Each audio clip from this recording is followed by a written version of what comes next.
I mentioned the power rule, that the derivative of x to the n is nx to the n minus 1. We bring down the power, x to the power minus 1. Well, I mentioned this 2 videos ago so that we could use it for intervals of increasing, decreasing, local max and min, and then higher order derivatives.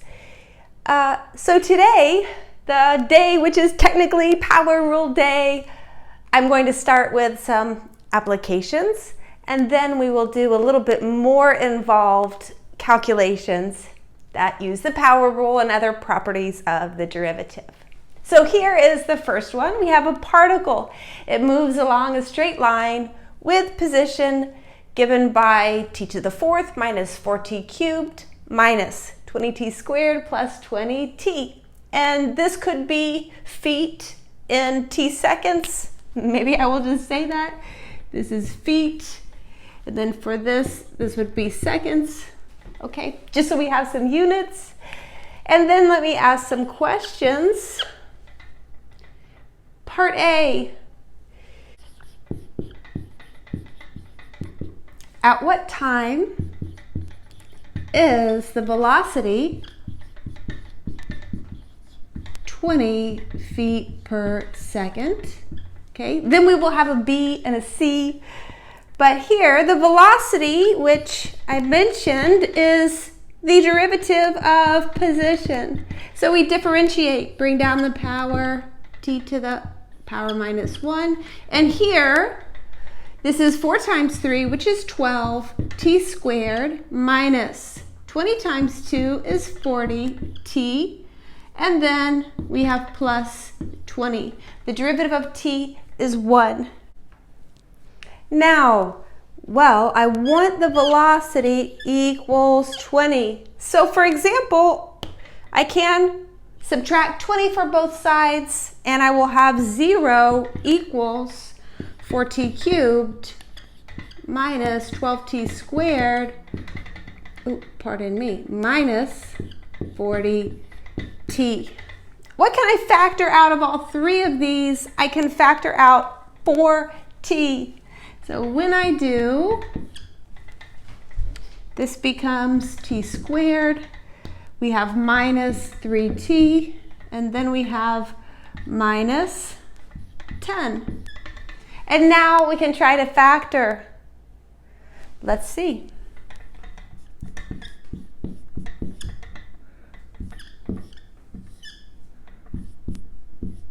We will have 1 negative, 1 positive. Oh, okay. How about minus 5 plus 2?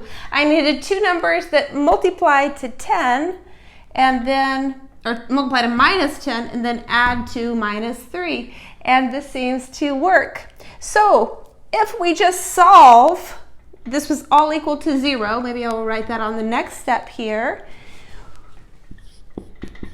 We get 0, 5, negative 2. But we have to take a step back and think about the fact that this is coming from motion along a line, and t is seconds.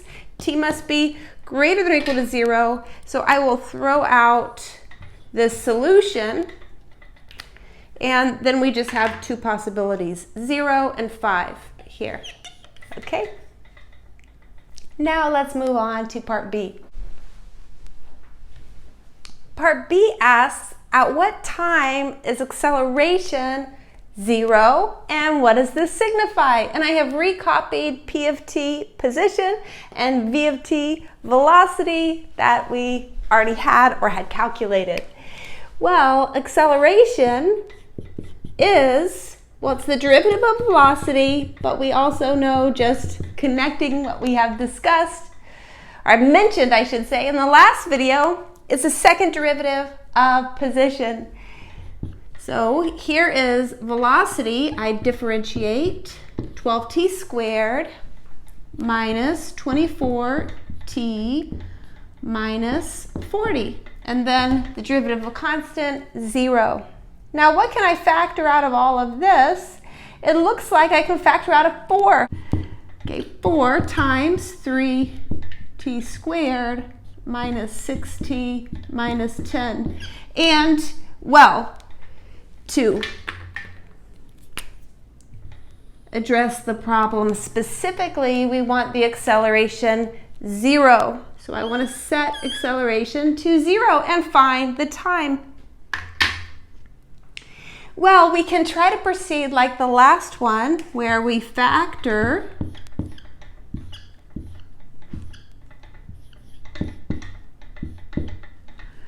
I don't see this factoring with nice integer values. Okay, so let's erase this and use a quadratic formula. This was a t squared plus b t plus c. Then t is negative b plus or minus the square root b squared minus 4a c all over 2a, which is 6. Okay, I've been saying that to myself for a very long time in my life. Okay, you never know when you need quadratic formula. But let's work with this a little bit further. First of all, this is 1 plus or minus. Now what do we have here? This is 36 plus, this is 12 and 10, 120. So we get 156 over 6. And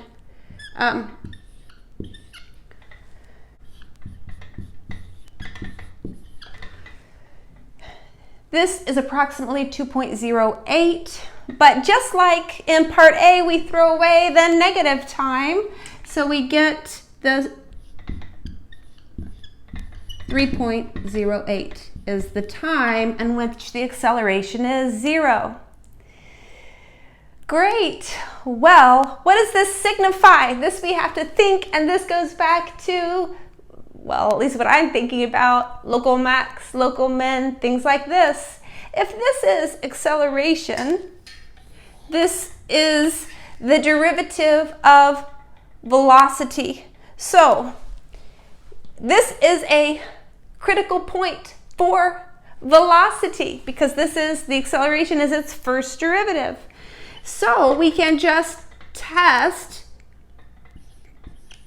acceleration, which is v prime of t on each side, and we will find out at this t value, do we have a local max or a local min for velocity.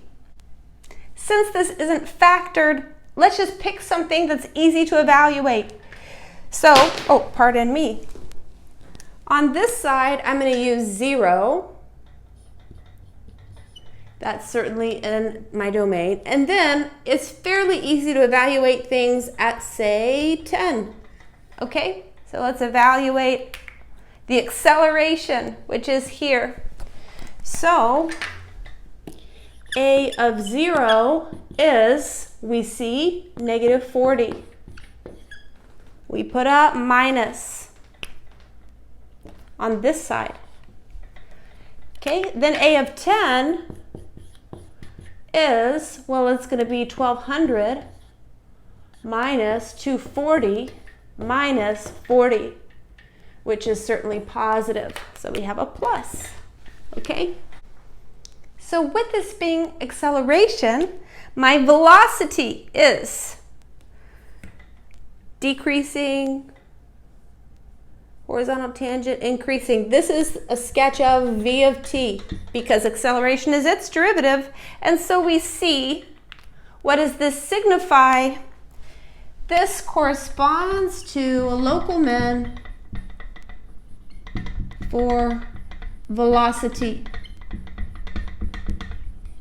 So the velocity is at a minimum there.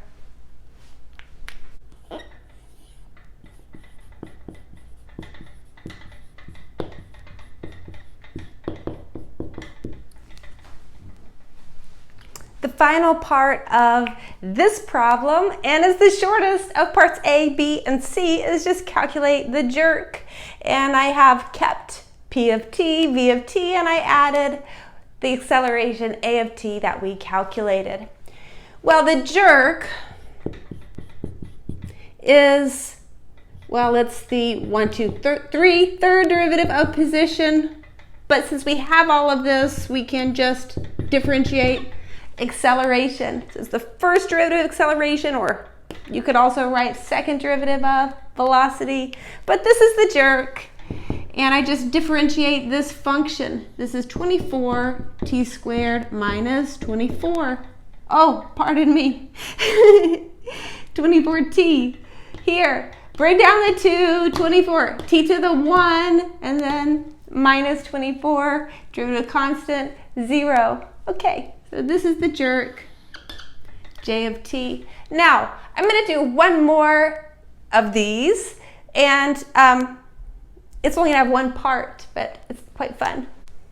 And it starts this way. Suppose a particle is moving along a line with position p of t is here, and this is feet in t seconds. Okay, we want to, in this problem, we want to show there is no time.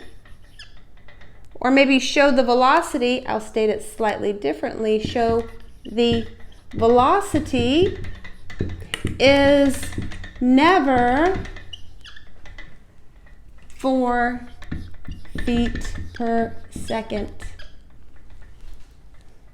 Okay, a little bit different wording, same concepts and ideas as the first problem. So here we go. Well, let's calculate the velocity and try to set it equal to 4 and realize that we have no solutions. This is the plan. Oh, there we go. Velocity is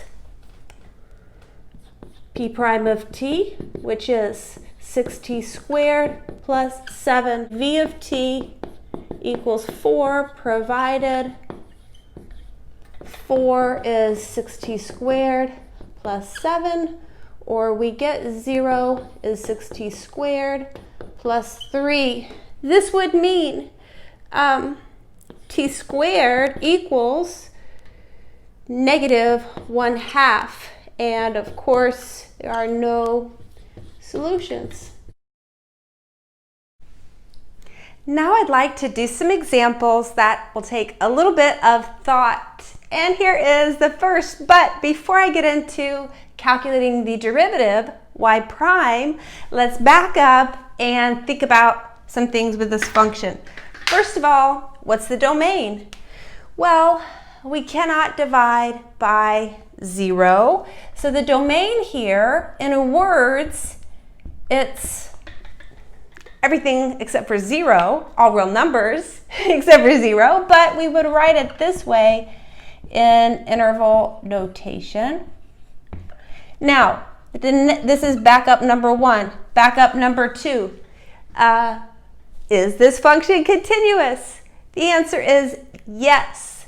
We have rational function, polynomial divided by polynomial. This is a continuous function on its domain.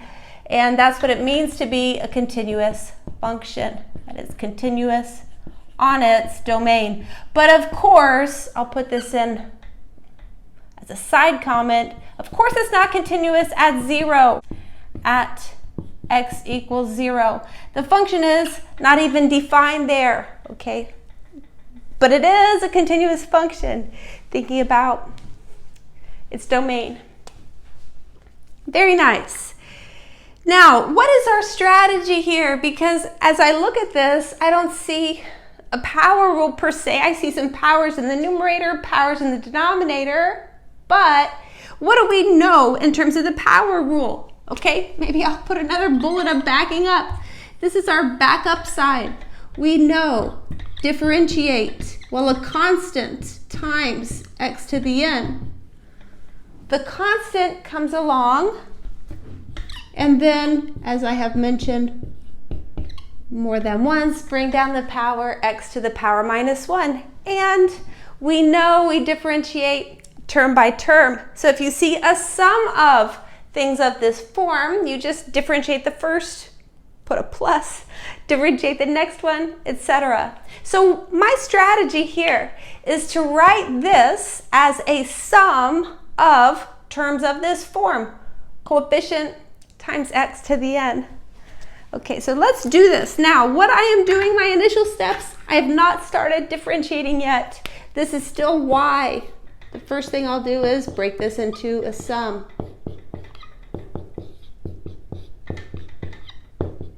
Minus, pardon me. Okay, and now to get this as coefficient times power, I'm going to use a property of exponents. So I'm going back to my backup box, which says if you have x to the a divided by x to the b, we get x to the a minus b. This is not a derivative. This is just property of exponents. Let's use that here. So this is 2x, then plus 6x to the minus 1 minus 10x squared. And all along, this is still y. All I've done is simplify my function. Now I'm ready to differentiate. It's a new function.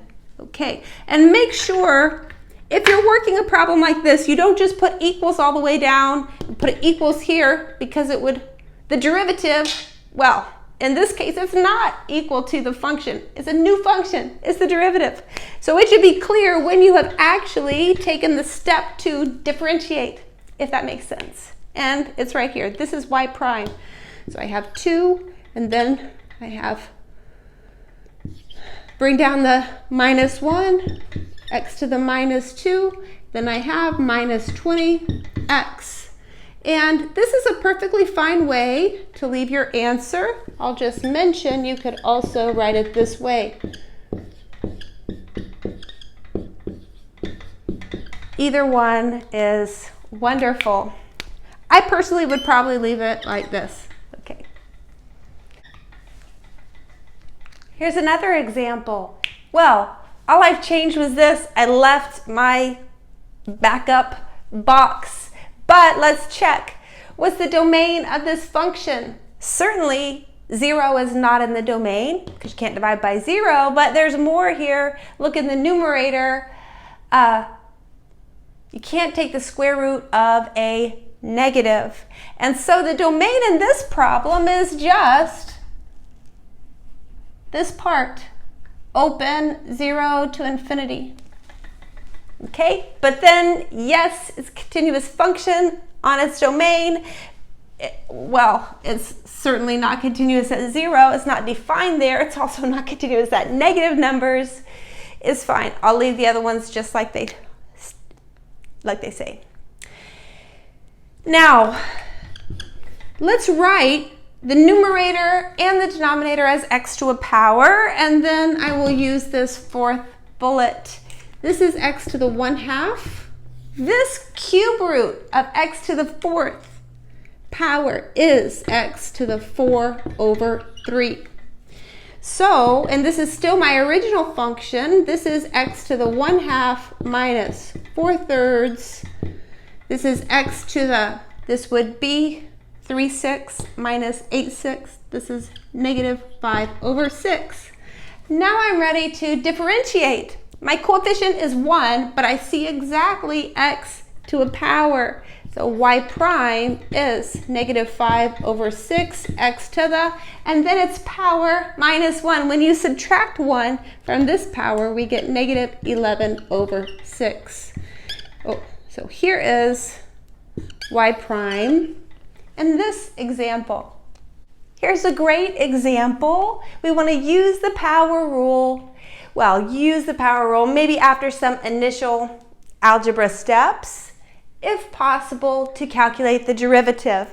And just by me saying if possible, you can probably guess that in at least one of these 4, it will not be possible. And this is an important comment to make, because it's not the case that every single function you can write somehow as coefficient times x to a power, or as a finite sum of coefficient times x to a power. And so we will be learning more rules for derivatives. And okay, well, let's begin. I will start over on the left-hand side. The first one, this one is a yes. but we have some initial work to do. So this we may write as square root 2 over square root x, and this is square root 2x to the negative 1/2. Now I have this coefficient times power, and now I can differentiate.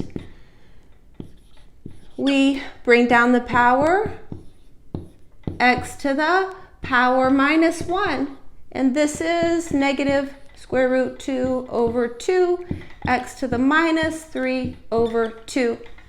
Okay? This one, yes, again, we may use the power rule. The power rule works for any power, including decimal power, but the first thing, I need to rewrite this to where I see x to a power. So this is x to the minus 2.2, and now I'm ready to differentiate. Bring down the minus 2.2, x to the minus 2.2 minus 1 is negative 3.2. Okay? Now we move to this side of the board. This is a rational function. We see polynomial divided by polynomial, and it's similar to the first example that we did. You might think, well, I'll just break it into a sum like we did at the first one, but what was important in that example is we had a single power of x in the denominator. Here we have a sum in the denominator, so we cannot break this into a sum. This one we cannot use the power rule. This function is not coefficient times x to a power. We will use what's called the quotient rule on this. And this is coming in the very next video. Now, these two are similar. And if you look at this, you might think the answer is maybe also no, because this one had a no. But this one's okay. We can just multiply through. This is x cubed minus x squared. And now we can differentiate each term, power rule. 3x squared minus 2x. We may also use the product rule on this, and I will actually do that as one of my first examples next time. Here's a great example. We have absolute value, x squared minus 9. We want to find dy dx. Well, this is the same as y prime. I am just trying to use different notation. The domain here, minus infinity to infinity, and this is continuous, this function. Because x squared minus 9 is continuous, absolute value of x is continuous, and the composition of two continuous functions is continuous. That would be a reason. Now, but in order to differentiate, we need to unravel what this function is. Okay, so let me just remind you, for this function, we have, all right, for this, we have that f of x is the following. It's x if x is bigger than or equal to 0, and it's minus x if x is less than 0. Okay, so now let's think about x squared minus 9. Well, first of all, we know x squared minus 9 equals 0 at 3 and minus 3. X squared minus 9 is bigger than 0. This would say that x squared is bigger than 9. So here x is bigger than 3, or x is less than minus 3. And then x squared minus 9 is negative. This is, maybe I'll put the at in between these two. Minus 3 less than x less than 3. Now, let me maybe erase my definition of absolute value of x, and I'm going to translate this so that we can write a piecewise defined function for this y. Okay, well, if x squared minus 9 is greater than or equal to 0, then the absolute value is just x squared minus 9. And this is when x is bigger than or equal to 3 or x is less than or equal to minus 3. And then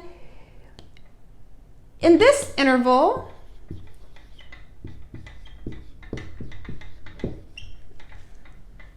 x squared minus 9 is negative, so its absolute value is 9 minus x squared. Okay, so this is this function written out, piecewise defined. I don't think I need this anymore. What I'd like to do now is maybe I'll draw a number line and we can think about the derivative. Here's minus 3 and 3.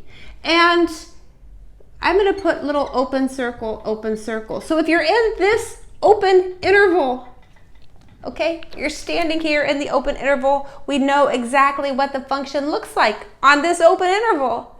Okay, so when you differentiate and you are in this open interval, the derivative, well, we may use the power rule. So in this open interval here, y dy dx, or y prime, is minus 2x. We differentiate this, okay? Now, similarly, I'll change to brown. If you are out here, open though, because the endpoint, I can't evaluate the derivative by looking at the piecewise defined function, not at the endpoints. Okay, I'm going to have to look at coming in from this side and coming in from this side. So, but if you were on this open and open, well, I just use this formula. dy dx is 2x, and here dy dx is 2x. Okay, now what must the derivative here be and the derivative here be? So now let me go back to my black marker. So what is happening at minus 3? Well, if you come in this way, we must have negative 6.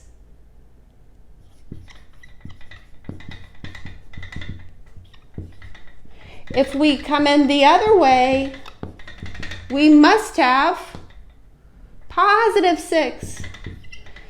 And really, the derivative is a limit. Fundamentally, the power rule is just a way to calculate it. But the limit coming in from this way would be minus 2 times minus 3, positive 6, the limit over here, 2 times minus 3, negative 6, the limit from the left, not equal to the limit from the right. The function is not differentiable at x equals minus 3. And similarly, at x equals 3, from the left, if we think about the derivative coming in this way, we must have minus 2 times 3, minus 6. And from the right, if you think about coming in this way, we would have 2 times 3, 6. Limit from the left, not equal to the limit from the right. We get not differentiable at x equals 3. We found dy dx equals, well, it's 2x if x is greater than 3 or x is less than minus 3. And then minus 2x if x is strictly between minus 3 and 3. We notice here at x equals minus 3 and at x equals 3, the derivative does not exist. These points correspond to cusps.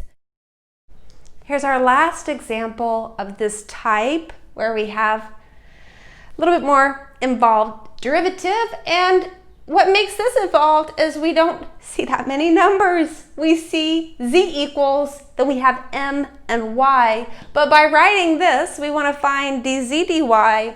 We are considering z a function of y, and then m is just some constant. Okay, so treat it like a number here. If we think about z as a function of y, the domain would clearly be all real numbers because m and then 1 plus m and the denominator doesn't affect the y part. So for the y part, we see a y and a y to the 5th. This is really polynomial in y. So how am I going to differentiate this? Well, I'm just going to write this as a sum. I'm going to write it as coefficient times power of y. So first, this is my, well, maybe I'll write it this way. M over 1 plus m times y plus 1 over 1 plus m times y to the 5th.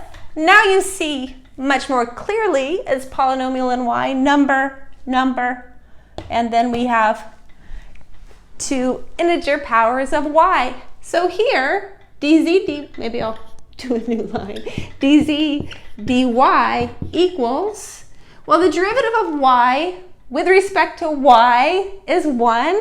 So this is m over 1 plus m. And then here we have, this is a constant, and then 5 times 5y to the 4th power. So this is the derivative of z with respect to y. This is my last example of the day.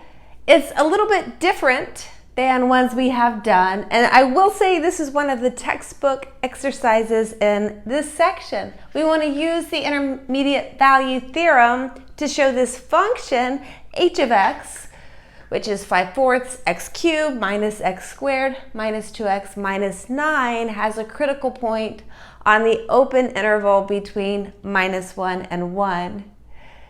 Now, it's important to understand we are not trying to find the critical point. We're just trying to use this intermediate value theorem, which came up in our continuity day, to show this function has a critical point. What does it mean to have a critical point? So recall, let's say x equals c is a critical point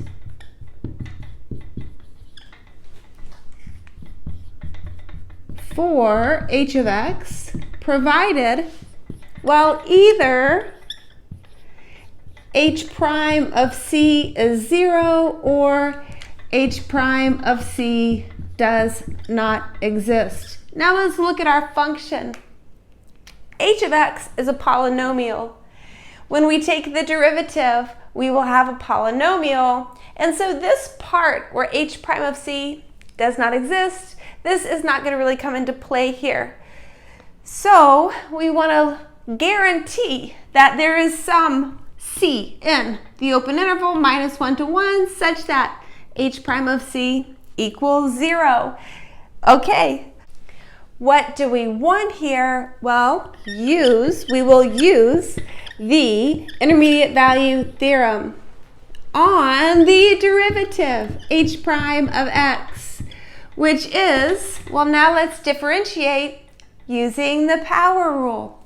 We get 15 over 4x squared minus 2x minus 2. Now, let us recall the intermediate value theorem. Intermediate value theorem, I will remind us in purple. Suppose a function f of x is continuous on a closed interval and y is strictly between f of a and f of b. Okay, so either f of a is less than y is less than f of b, or f of b is less than y is less than f of a. Then there is some x value c in the open interval with f of c equals y. Well, h prime is clearly continuous on the whole real line because it's a polynomial. And so in particular, it's continuous on the closed interval -1 to 1, and this is what I need for intermediate value theorem. So let me write that. H prime of x is continuous on the closed interval minus 1 to 1. And then if we evaluate at minus 1 and 1, h prime of 1 is 15 over 4 minus 2 minus 2. Oh, this is 15 fourths minus 16 fourths. This is negative 1/4. And then if we evaluate at minus 1, we get 15 over 4 plus 2 minus 2, which is 15 over 4. We are in great shape for the intermediate value theorem. So what do we have here?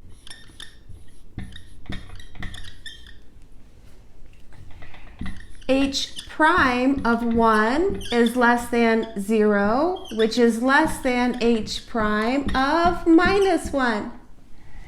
By the intermediate value theorem, there is a C in the open interval with h prime of C equal to 0. And this C is our critical point.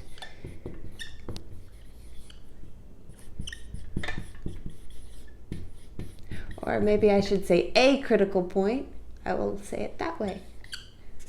For h of x. And this is the end of the problem, using the intermediate value theorem to guarantee the existence of a critical point for this function on this open interval.